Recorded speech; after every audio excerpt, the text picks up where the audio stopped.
नमस्कार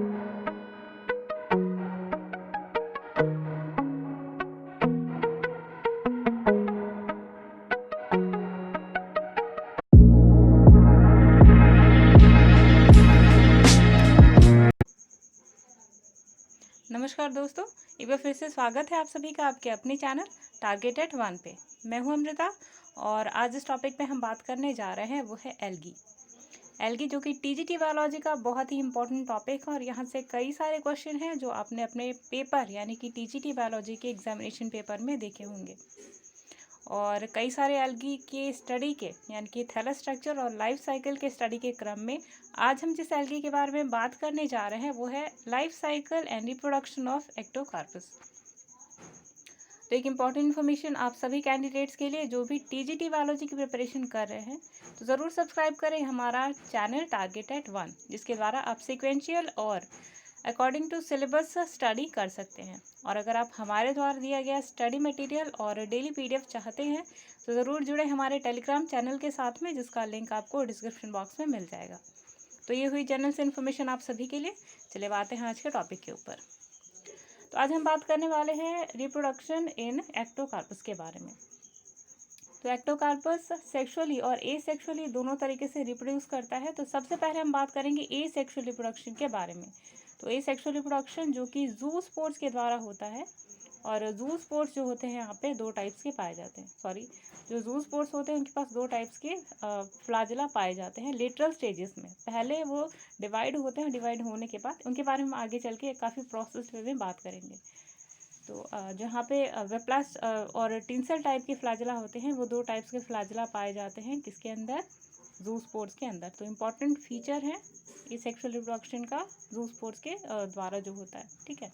second is that जो diploid plant body होती है, जो थैलस होता है, वो आगे चल के दो टाइप ऑफ स्पोरेंजिया में डेवलप होता है। ठीक है।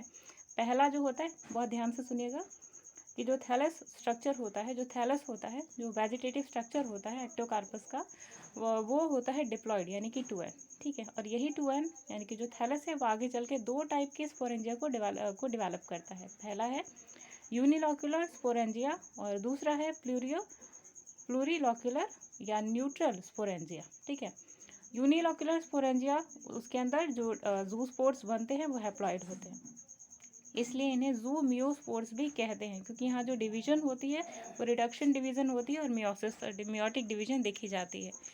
सेकेंड है प्लूरीलॉक्यूलर स्पोरेंजिया। तो ये डिप्लॉयड ज़ूस्पोर्स होते हैं और ये माइटोटिक डिवीजन के द्वारा आगे चल के डिवाइड करते हैं।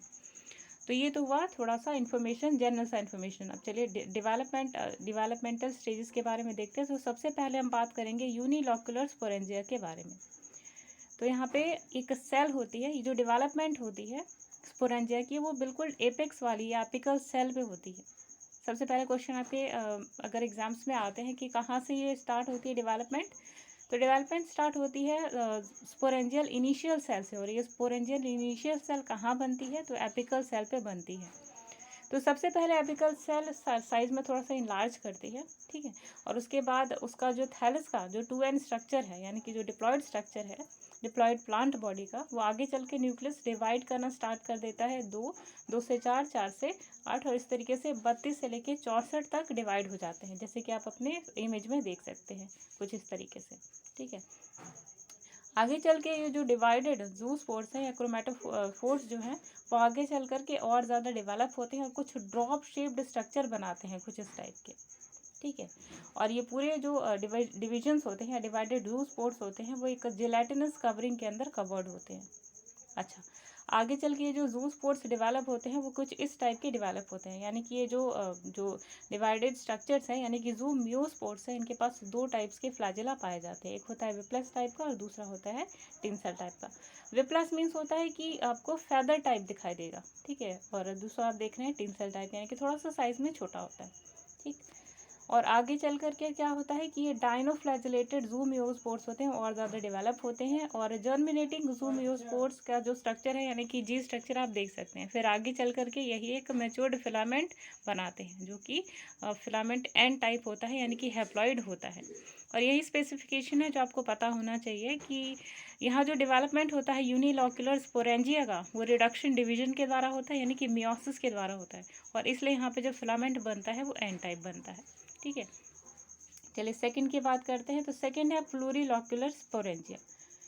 तो ये जो होता है इसकी ये इलांगेटेड मल्टीसेलुलर बॉडी इनकी होती है। और जो डिप्लॉयड जो स्ट्रक्चर होता है यानी कि जो स्पोरोफिटिक प्लांट बॉडी होती है एक्टोकार्पस की, वो 2n टाइप होती है। ठीक है, और जिस तरीके से यूनिलॉक्यूलर स्पोरेंजिया की डेवलपमेंट हुई थी, सेम प्रोसेस यहाँ पे भी होता है, लेकिन यहाँ पे जो डेवलपमेंट है थोड़ी सी अलग हो जाती है लेटर ऑन जो प्रोसेस है वहाँ पर। तो स्टार्टिंग कहाँ से होती है कि जो शॉर्ट लेटरल ब्रांचेस होती हैं उनकी जो एपिकल सेल है वो इनलार्ज कर जाती है, यानी साइज में थोड़ी सी बढ़ जाती है और फंक्शन करने लगती है स्पोरेंजियल इनिशियल का। और यही स्पोरेंजियल इनिशियल आगे चल के थोड़ी सी इनलार्ज हो जाती है और रिपीटेड माइटोटिक डिवीजन के द्वारा।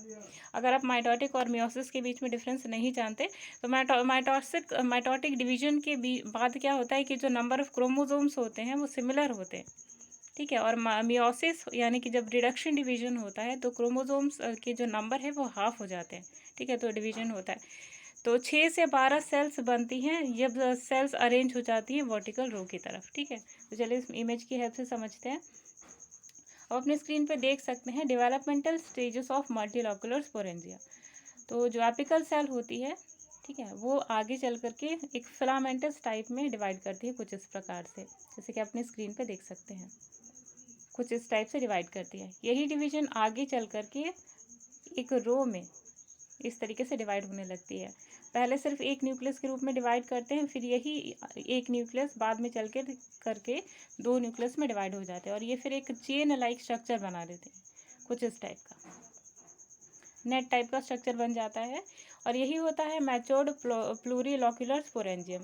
और यही प्लूरिलॉक्यूलर स्पोरेंजियम जब मैच्योर्ड हो जाते हैं तो इनकी जो आउटर जिलेटिनस कवरिंग है वो टूट जाती है और ब्रेकेज होने के बाद जब ये डिज़ोल्व हो जाती है आउटर कवरिंग, तो फिर ये जो स्पोरेंजिया है वो बाहर आ जाते हैं लेयर तोड़ करके। और उसके बाद कुछ इस तरीके का स्ट्रक्चर दिखाई देता है, बीन शेप्ड स्ट्रक्चर्स और बाइफ्लैजिल। चलिए अब बात करते हैं सेकेंड रिप्रोडक्शन की, यानी कि सेक्सुअल रिप्रोडक्शन। तो एक्टोकार्पस के केस में जो रिप्रोडक्शन पाई जाती है, सेक्सुअल रिप्रोडक्शन पाई जाती है, वो आइसोगैमस और एनाइसोगैमस दोनों टाइप्स की पाई जाती है। और ऊगैमस टाइप जो है वो एब्सेंट होती है कम्प्लीटली। अच्छा, यहाँ पे एक चीज़ आपको ध्यान देनी कि आइसोगैमस और एनाइसोगैमस टाइप की जो रिप्रोडक्शन है दोनों के बीच में डिफरेंस क्या है।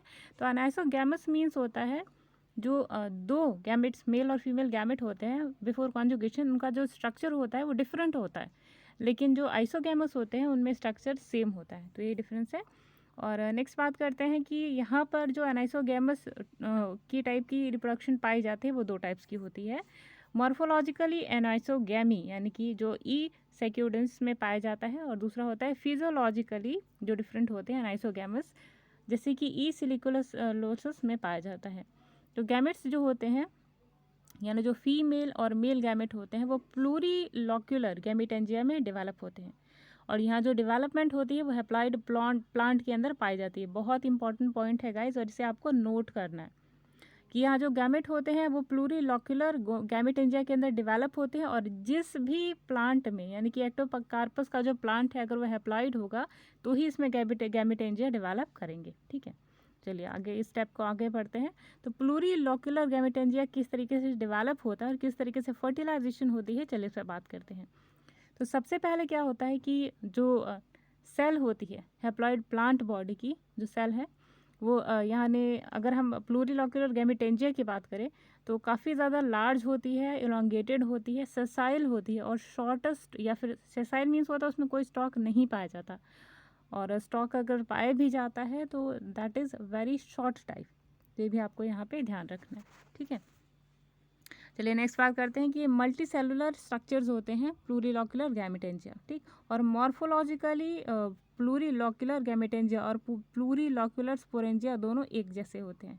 ठीक है, तो बहुत इंपॉर्टेंट पॉइंट है ये भी कि प्लूरीलॉक्यूलर गैमेटेंजिया और प्लूरीलॉक्यूलर स्पोरेंजिया दोनों का स्ट्रक्चर सेम होता है, लेकिन डिफरेंस क्या है कि जो प्लूरीलॉक्यूलर गैमेटेंजिया है वो हैप्लॉइड गैमेट प्रोड्यूस करता है, लेकिन ऑन द अदर हैंड जो प्लूरीलॉक्यूलर स्पोरेंजिया है वो प्रोड्यूस करता है डिप्लॉइड जूस्पोर्स। तो point should be clear here कि प्लूरीलॉक्यूलर गैमेटेंजिया जो है वो हैप्लॉइड गैमेट्स प्रोड्यूस करता है कि, और दूसरी तरफ अगर बात करी जाए प्लूरीलॉक्यूलर स्पोरेंजिया की तो प्रोड्यूस करता है डिप्लॉइड जूस्पोर्स। ठीक है, चलिए नेक्स्ट पे आते हैं।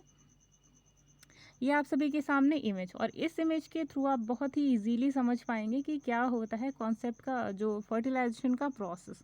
ठीक है, चलिए तो यहाँ से स्टार्ट होता है फर्टिलाइजेशन का प्रोसेस, यानी कि इमेज नंबर ए में आप देखते हैं कि ये सेक्सुअल रिप्रोडक्शन में जो प्लूरीलॉक्यूलर गैमेटेंजिया है जो कम्प्लीटली डेवलप हो चुका होता है, तो उसकी आउटर जिलेटिनस जो लेयर है वो रप्चर कर जाती है, यानी कि ब्रेक हो जाती है या डिज़ोल्व हो जाती है। और उसके बाद जहाँ पे भी ये रप्चरिंग होती है, जैसे कि सेक्शन आप देख रहे हैं जहाँ पे भी रप्चरिंग हो रही है, उसके आउटर एरिया पे पूरे तरीके से जो मेल गैमेट है वो कवर कर लेते हैं फीमेल गैमेट को। यहाँ पे ध्यान देने वाली बात ये कि फीमेल गैमेट एक होती है और कई सारे मेल गैमेट है जो उसको कवर करके रखते हैं। यहाँ पे एक क्लैंप फॉर्मेशन की स्टेज आती है। ठीक है, तो जो क्लैंप फॉर्मेशन की स्टेज आती है उसके बाद सिर्फ एक मेल गैमेट है वो फीमेल गैमेट को फ्यूज़ करता है, इन दोनों का फ्यूज़न होता है, उसके बाद टू एन टाइप का जाइगोट डेवलप करता है। ठीक है, तो काफ़ी सिंपल सा और शॉर्ट सा प्रोसेस है। और आगे चल कर के जब फेवरेबल कंडीशन आती है तो रिडक्शन डिवीजन के बाद रेस्ट पे आती है ये जाइगोट, और उसके बाद ही चल कर के स्पोरोफिटिक प्लांट बॉडी के रूप में डेवलप करता है यूनिलॉक्यूलर और प्लूरोलॉक्यूलर स्पोरेंजिया के रूप में। तो इस तरीके से होती है डेवलपमेंट या फिर फर्टिलाइजेशन ऑफ एक्टोकार्पस। तो ये था हमारा आज का कॉन्सेप्ट, आई होप आपको अच्छा लगा होगा। तब तक के लिए मिलते हैं कुछ और कॉन्सेप्चुअल वीडियोज़ के साथ में। Bye bye.